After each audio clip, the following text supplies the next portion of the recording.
Moi, il m'arrive de travailler 12 heures dans la même journée. Et si je devrais m'y forcer, je ne tiendrai pas 2 heures.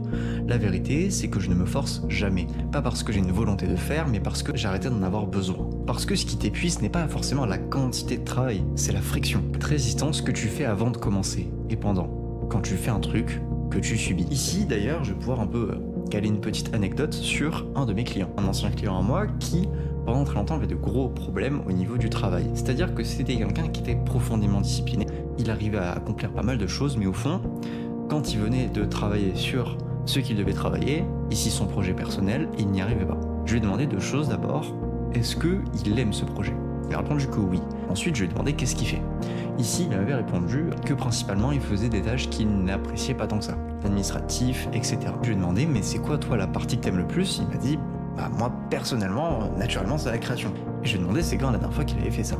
Et c'était il y a plus de 2 semaines. 2 semaines à travailler sur un projet sans même travailler sur ce qu'il aime. Et c'est quelque chose qui, naturellement, l'a poussé à ne pas aimer ce qu'il fait.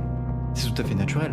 Que ce soit vous, moi ou n'importe qui, si vous travaillez sur quelque chose que vous n'appréciez pas, vous n'allez pas travailler bien, vous n'allez pas travailler longtemps, et c'est pour ça qu'en général, les matières en cours qu'on aime le moins sont aussi les matières à lesquelles on a les moins bonnes notes.